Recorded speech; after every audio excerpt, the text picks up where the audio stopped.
নমস্কার, আপনারা দেখছেন খবর বাংলা টিভি চ্যানেল। জানাবো আজকের বাছাই করা কিছু গুরুত্বপূর্ণ খবর। প্রথমে জেনে নিন শিরোনাম, তারপরে জানাবো বিস্তারিত খবর। একদিনও ঘুমাতে দেয়নি, পূর্ণমের পেট থেকে কথা বের করতে কি করেছিল পাকিস্তান। ফুল বদল করলেন জন বার্লা, তৃণমূলে যোগ দিয়েই নিশানা শুভেন্দুকে, বললেন এখনকার বিরোধী দলনেতা। 2600 কোটি টাকার ক্ষেপণাস্ত্র, তুরস্ককে সামরিক শক্তি দিচ্ছে আমেরিকা। জান গিয়ে ক্ষমা চান, কর্নেল কুরেশিকে নিয়ে কুরুচিকর মন্তব্যে বিজেপি মন্ত্রীকে তিরস্কার সুপ্রিম কোর্টের। সুপ্রিম কোর্ট জানিয়েছে 1995 সালের ওয়াকফ আইনে আপাতত কোনো স্থগিতাদেশ হবে না। সবার আগে সারাদিনের শীর্ষে থাকা নির্ভরযোগ্য খবর পেতে এখনই ভিডিওটিতে একটি লাইক করে চ্যানেলটি সাবস্ক্রাইব করে দিন। নমস্কার, এতক্ষণ দেখছিলেন সংবাদ শিরোনাম। এবার শুরু হলো বিস্তারিত খবর। একদিনও ঘুমাতে দেয়নি, পূর্ণমের পেট থেকে কথা বের করতে কি করেছিল পাকিস্তান। অবশেষে 22 দিন পর দেশে ফিরেছেন বিএসএফ জওয়ান পূর্ণম কুমার সাউ। গত 23 এপ্রিল পাঞ্জাবের আন্তর্জাতিক সীমান্ত রক্ষা করার সময় ভুলবশত পাকিস্তানে চলে গিয়েছিলেন পূর্ণম। তারপর থেকেই তাকে বন্দী করে রেখেছিল পাকিস্তান। ভারতের কূটনীতির চাপে অবশেষে নতি স্বীকার করেছে পাকিস্তান, ফেরত দিতে বাধ্য হয়েছে পূর্ণম কুমারকে। পাকিস্তানে তার সঙ্গে কি হয়েছে জানেন? তার উপরে কি অত্যাচার করেছে পাক রেঞ্জাররা? সূত্রের খবর, পাকিস্তানের রেঞ্জারদের হাতে পূর্ণম কুমার সাউ ধরা পড়ার পর থেকে তাকে চোখ বেঁধে রেখেছিল। তাকে শারীরিকভাবে অত্যাচার না করলেও মানসিক অত্যাচার করত লাগাতার। পাকিস্তানের সেনা পূর্ণমকে ঘুমাতে দিত না, রোজ গালিগালাজ করত, এমনকি তাকে দাঁতও মাজতে দিত না। সূত্র মারফত জানা গিয়েছে পূর্ণমের কাছ থেকে বিএসএফ এর গোপন তথ্য জানার চেষ্টা করছিল। সীমান্তে বিএসএফ কোথায় মোতায়েন রয়েছে তা জানতে চেয়েছিল পাক সেনা। বিএসএফ এর শীর্ষ আধিকারিকদের সম্পর্কেও জানার চেষ্টা করেছিল, কিন্তু পূর্ণম মুখ খোলেননি। ডিউটিতে থাকার জন্য পূর্ণমের কাছে ফোন ছিল না, তাই পাকিস্তানি রেঞ্জাররা তার থেকে কোনো ফোন নাম্বার উদ্ধার করতে পারেনি। গত 23 এপ্রিল পাঞ্জাবের ফিরোজপুর সেক্টরে কর্তব্যরত ছিলেন বিএসএফ জওয়ান পূর্ণম কুমার সাউ। ভুলবশত তিনি পাকিস্তানে ঢুকে পড়েন। এরপরই পাকিস্তানি রেঞ্জাররা তাকে আটক করে। পাকিস্তানের অজ্ঞাত কোনো জায়গায় রাখা হয়েছিল তাকে। পূর্ণম কোথায় ছিলেন তা বলতে পারলেও তিনি জানিয়েছেন অধিকাংশ সময়ে তার চোখ বেঁধে রাখা হতো। একটা জেলের সেলে রাখা হয়েছিল তাকে। পূর্ণম কানে শুনতে পেতেন বিমান ওঠানামার শব্দ। সেই থেকেই আন্দাজ যে কোনো এয়ারবেসের কাছে বন্দি বানিয়ে রাখা হয়েছিল পূর্ণমকে। গতকাল বুধবার আটারি ওয়াঘা সীমান্ত দিয়ে পূর্ণমকে ভারতের হাতে তুলে দেয় পাকিস্তান। তার শারীরিক ও মানসিক অবস্থা স্থিতিশীল রয়েছে বলেই জানা গিয়েছে। ফুল বদল করলেন জন বার্লা, তৃণমূলে যোগ দিয়ে নিশানা শুভেন্দুকে, বললেন এখনকার বিরোধী দলনেতা।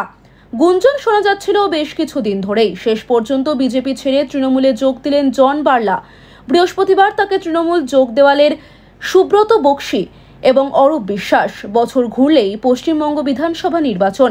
তার আগে প্রাক্তন বিজেপি সাংসদ তথা কেন্দ্রীয় মন্ত্রীর তৃণমূলে আগমনে রাজ্য বিজেপি ধাক্কা খেল বলেই মনে করছে রাজনৈতিক মহল। বিজেপিতে বেশ কিছুদিন ধরেই বিক্ষুব্ধ ছিলেন জন।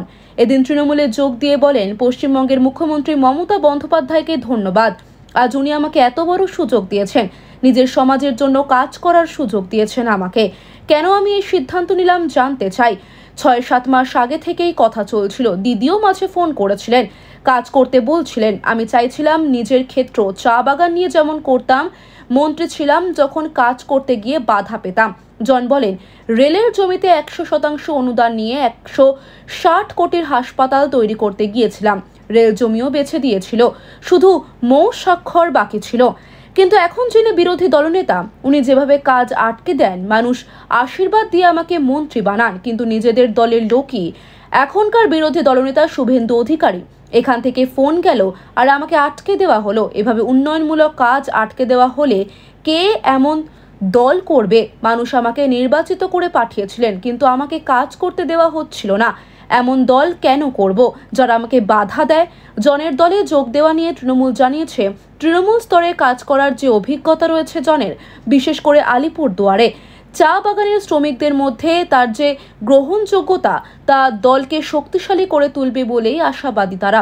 জনের হাতে দলের পতাকা তুলে দেওয়ার আগে অরূপ বলেন, বিজেপিতে বীতশ্রদ্ধ হয়ে মা মাটি মানুষের দলে যোগ দিচ্ছেন কেন তা নিজেই বলবেন উনি। একটা একটা করে উইকেট পড়ছে। চা বাগানের আন্দোলনের সঙ্গে দীর্ঘদিন ধরে যুক্ত তিনি। ইউনিয়ন নেতা তিনি, আদিবাসী নেতাও। জনমানসে ভাবমূর্তি অত্যন্ত ভালো। সংখ্যালঘু সম্প্রদায়ের মানুষ, দলনেত্রী তাকে মা মাটি মানুষের হয়ে কাজ করতে অনুমোদন দিয়েছেন। সুব্রত দিন বলেন, জন বার্লার হাত ধরে চা বাগানে নিশ্চিতভাবে আমাদের দল শক্তিশালী হবে। মমতা বন্দ্যোপাধ্যায় সঠিক সিদ্ধান্ত নিয়েছে, তাকে রাজ্য কমিটিতে দেওয়া করাবেন, চা বাগানেরও দায়িত্ব দেওয়া হবে। কেন্দ্রে নরেন্দ্র মোদী সরকারের প্রাক্তন মন্ত্রী তথা আলিপুরদুয়ারের প্রাক্তন বিজেপি সাংসদ জন, গত লোকসভা নির্বাচনে তাকে টিকিট দেয়নি বিজেপি, পরিবর্তে টিকিট দেওয়া হয় মনোজ টিগ্গাকে। আর সেই থেকেই পদ্ম শিবিরে বেসুরো বাজছিলেন বার্লা, সেই থেকেই তাকে নিয়ে গুঞ্জন শোনা যাচ্ছিল। জানুয়ারি মাসে মুখ্যমন্ত্রীর সরকারি সহায়তা প্রদান অনুষ্ঠানেও আমন্ত্রিত ছিলেন তিনি। সেই সময় প্রশ্ন করা হলে জানান, মুখ্যমন্ত্রীকে চা বলয় এবং জনজাতিদের সমস্যার কথা জানাতে গিয়েছেন। আর তার 4 মাসের মাথাতেই বিজেপি ছেড়ে তৃণমূলে যোগ দিলেন জন। 2600 কোটি টাকার ক্ষেপণাস্ত্র, তুরস্ককে সামরিক শক্তি দিচ্ছে আমেরিকা।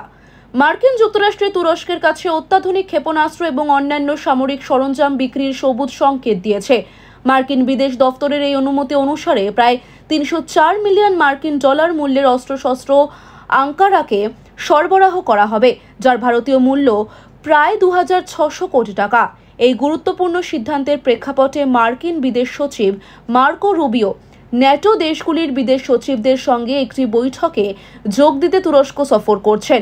এরপর রাশিয়া ও ইউক্রেনের শীর্ষ কর্মকর্তাদের মধ্যে যুদ্ধবিরতি নিয়ে আলোচনার জন্য তার ইস্তাম্বুলে যাওয়ারও সম্ভাবনা রয়েছে। ঠিক এই আবহের মধ্যেই পেন্টাগনের তরফ থেকে এই বিশাল অস্ত্র বিক্রির ঘোষণা করা হয়েছে। তবে এই চুক্তিটি চূড়ান্ত রূপ পাওয়ার জন্য এখনও মার্কিন কংগ্রেসের অনুমোদন প্রয়োজন। পেন্টাগনের অধীনস্থ ডিফেন্স সিকিউরিটি কোঅপারেশন এজেন্সি ইতিমধ্যেই প্রয়োজনীয় আইনি প্রক্রিয়া সম্পন্ন করে কংগ্রেসে এই প্রস্তাবের বিজ্ঞপ্তি পাঠিয়েছে। কংগ্রেসের পক্ষ থেকে কোনো আপত্তি না এলে এই চুক্তিটি শীঘ্রই বাস্তবায়িত হবে। ডিএসসিএ সূত্রে খবর, তুরস্ক আমেরিকা থেকে আনুমানিক 225 মিলিয়ন ডলার মূল্যের 53টি অত্যাধুনিক মাঝারি পাল্লার আকাশ থেকে আকাশে নিক্ষেপযোগ্য ক্ষেপণাস্ত্র AIM-120C8 এবং 79.1 মিলিয়ন ডলার মূল্যের 7টি AIM-9X ব্লক 2 ক্ষেপণাস্ত্র কিনতে আগ্রহী। এই ক্ষেপণাস্ত্রগুলি মূলত আধুনিক যুদ্ধবিমানে ব্যবহৃত হয় এবং অত্যন্ত নিখুঁতভাবে লক্ষ্যবস্তুতে আঘাত হানতে সক্ষম। এই অস্ত্র বিক্রির ক্ষেত্রে মধ্যস্থতাকারী হিসেবে কাজ করবে মার্কিন প্রতিরক্ষা সংস্থা RTX কর্পোরেশন। সামরিক বিশেষজ্ঞদের ধারণা, অতীতে কিছু বিষয়ে মতবিরোধ থাকলেও এই নতুন অস্ত্র চুক্তি তুরস্কের সাথে আমেরিকার প্রতিরক্ষা সম্পর্ককে আরও শক্তিশালী করবে, যা ন্যাটো জোটের জন্য একটি ইতিবাচক দিক। তবে সাম্প্রতিক সময়ে ভারত পাকিস্তান উত্তেজনার মধ্যে তুরস্কের পাকিস্তানকে সমর্থন এবং তাদের তৈরি ড্রোন ব্যবহারের অভিযোগ ওঠায় এই অস্ত্র চুক্তি নিয়ে বিতর্ক সৃষ্টি হতে পারে। এমন পরিস্থিতিতে আমেরিকার এই পদক্ষেপ যথেষ্ট তাৎপর্যপূর্ণ বলে মনে করছেন আন্তর্জাতিক সম্পর্ক বিশ্লেষকরা। জান গিয়ে ক্ষমা চান, কর্নেল কুরেশিকে নিয়ে কুরুচিকর মন্তব্যে বিজেপি মন্ত্রীকে তিরস্কার সুপ্রিম কোর্টের। কর্নেল সোফিয়া কুরেশিকে নিয়ে কুরুচিকর মন্তব্যের জের শীর্ষ আদালতে তিরস্কারের মুখে মধ্যপ্রদেশের মন্ত্রী বিজয় শাহ। সুপ্রিম কোর্টের প্রধান বিচারপতি BR গাভাই তার মন্তব্যকে অগ্রহণযোগ্য এবং অসংবেদনশীল বলে আখ্যা দিয়ে জানান, সাংবাদিক পদে থাকা কোনো ব্যক্তির কাছ থেকে এই ধরনের মন্তব্য আশা করা যায় না। এরপরে বিজয়কে ধমক দিয়ে তিনি বলেন, কিভাবে এই ধরনের মন্তব্য মুখ থেকে বেরোয়। জান হাইকোর্টে গিয়ে এক্ষুনি ক্ষমা চান। পাশাপাশি গ্রেপ্তারি এড়াতে সুপ্রিম কোর্টে যে রক্ষা কবচের আবেদন করেছিলেন বিজয়, তাও এদিন খারিজ করে দিয়েছেন প্রধান বিচারপতি। সুপ্রিম কোর্ট কড়া ভাষায় জানিয়েছে, একদিনে আপনার কোনো কিছুই বদল হবে না। আপনি নিজে জানেন আপনি কি রকম মানুষ। ভারতীয় সেনার কর্নেল কুরেশির ধর্ম নিয়ে কুরুচিকর মন্তব্য করায় বুধবার বিজেপি মন্ত্রীর বিরুদ্ধে মামলা দায়েরের নির্দেশ দিয়েছিল মধ্যপ্রদেশ হাইকোর্ট। সেই নির্দেশকে চ্যালেঞ্জ করে বৃহস্পতিবার সকালে সুপ্রিম কোর্টের দ্বারস্থ হন বিজয়। প্রসঙ্গত, হাইকোর্টের ওই নির্দেশের পর ইন্দোরের একটি থানায় ইতিমধ্যেই তার বিরুদ্ধে একটি FIR দায়ের করা হয়েছে। গ্রেপ্তারি থেকে বাঁচাতেই তিনি তড়িঘড়ি সুপ্রিম দরবারে যান। এবার সেখানেও জোর ধাক্কা খেলেন বিজয়। পেহেলগাঁও জঙ্গি হামলার জবাবে গত 7ই মে পাকিস্তান ও পাক অধিকৃত কাশ্মীরে অবস্থিত সন্ত্রাসীর আঁতুড়ঘর গুঁড়িয়ে দিয়েছিল ভারতীয় সেনা। নির্ভুল ও নিখুঁত এই হামলার পর সাংবাদিক বৈঠক করে গোটা দেশকে অপারেশন সিঁদুরের বিস্তারিত বর্ণনা দিয়েছিলেন কর্নেল সোফিয়া কুরেশি ও বায়ুসেনার উইং কমান্ডার ভূমিকা সিং। অপারেশন সিঁদুরের ব্রিফিংয়ে দুই মহিলা আধিকারিককে সামনে এনে দেশের নারী শক্তিকে তুলে ধরার পাশাপাশি দেশের সাম্প্রদায়িক সম্প্রীতির বার্তা দেওয়া হয়েছিল গোটা বিশ্বকে। এই ঘটনায় সংখ্যালঘু সম্প্রদায়ের প্রতিনিধি কর্নেল কুরেশিকে নিয়ে বিতর্কিত মন্তব্য করতে দেখা যায় মধ্যপ্রদেশের বিজেপি মন্ত্রী বিজয় শাহকে। বিজয় বলেন, ওরা আমাদের হিন্দু ভাইদের পোশাক খুলে ধর্মীয় পরিচয় যাচাই করে হত্যা করেছে। প্রধানমন্ত্রী মোদিজি ওদের বোনকে ওদের বাড়িতে হামলার জন্য পাঠিয়েছেন। ওরা আমাদের বোনকে বিধবা করেছে, তাই মোদিজি ওদের সম্প্রদায়ের বোনকেই ওদের পোশাক খুলে উচিত শিক্ষা দেওয়ার জন্য পাঠিয়েছেন। কর্নেল কুরেশির নাম না নিলেও মন্তব্য যে তাকে উদ্দেশ্য করে তা বুঝতে বাকি ছিল না কারো। তবে বিতর্ক তুঙ্গে উঠতেই বিজয় দাবি করেন তার মন্তব্যের ভুল ব্যাখ্যা করা হয়েছে। তিনি কর্নেল কুরেশির কাছে 10 বার ক্ষমা চাইতেও প্রস্তুত, কিন্তু এই মন্তব্য প্রকাশ্যে আসতেই দেশ জুড়ে নিন্দার মুখে পড়েন বিজয়। মধ্যপ্রদেশ রাজ্য বিজেপির তরফেও রীতিমতো তিরস্কার করা হয় বিজয়কে। অবিলম্বে তাকে মন্ত্রীপদ থেকে সরিয়ে দেওয়ার দাবি তোলেন কংগ্রেস সভাপতি মল্লিকার্জুন খাড়গে। সুপ্রিম কোর্ট জানিয়েছে 1995 সালের ওয়াকফ আইনে আপাতত কোনো স্থগিতাদেশ হবে না। সুপ্রিম কোর্টে 1995 সালের ওয়াকফ সংশোধনী আইনের বৈধতা চ্যালেঞ্জ করা আবেদনের শুনানি অনুষ্ঠিত হয়েছে। এই মামলার পরবর্তী শুনানি মঙ্গলবার 20 মে অনুষ্ঠিত হবে।